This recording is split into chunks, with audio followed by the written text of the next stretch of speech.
ஆச்சி கொழுக்கட்டை மாவு வந்தாச்சு. ஆச்சி கொழுக்கட்டை மாவிற்கு கொழுக்கட்டை அச்சை கேட்டு வாங்குங்கள். கேரள மாநிலத்தில் 4 மாவட்டங்களுக்கு ரெட் அலர்ட் விடுக்கப்பட்டுள்ளது. தென்மேற்கு வங்கக்கடல் பகுதிகள் மற்றும் தென்னிந்திய பகுதிகளின் மேல் ஒரு வளிமண்டல மேலடுக்கு சுழற்சி நிலவுகிறது.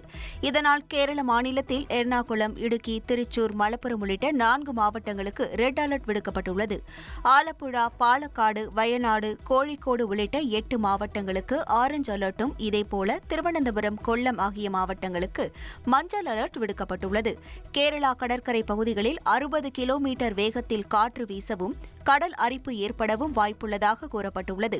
குறிப்பாக 204.4 மில்லிமீட்டருக்கு மேல் மழை பெய்ய வாய்ப்பு உள்ளதாகவும் இதனால் மண் சரிவு ஏற்படக்கூடும் எனவும் எச்சரிக்கை விடுக்கப்பட்டுள்ளது.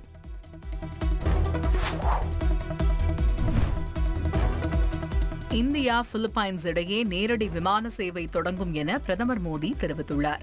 5 நாள் அரசுமுறை பயணமாக இந்தியா வந்துள்ள பிலிப்பைன்ஸ் அதிபர் மார்கோஸ் டெல்லியில் உள்ள ஹைதராபாத் இல்லத்தில் பிரதமர் மோடியை சந்தித்து இருதரப்பு உறவுகள் தொடர்பாக பேச்சுவார்த்தை நடத்தினார். இதில் பாதுகாப்பு, விண்வெளி, சுற்றுலா ஒத்துழைப்பு, கலாச்சார பரிமாற்றம் ஆகியவை தொடர்பாக 9 புரிந்துணர்வு ஒப்பந்தங்கள் கையெழுத்தானது. பரஸ்பர சட்ட உதவி மற்றும் தண்டனை பெற்ற கைதிகளை மாற்றிக்கொள்வது தொடர்பான ஒப்பந்தங்களில் இந்தியாவும் பிலிப்பைன்ஸும் கையெழுத்திட்டன.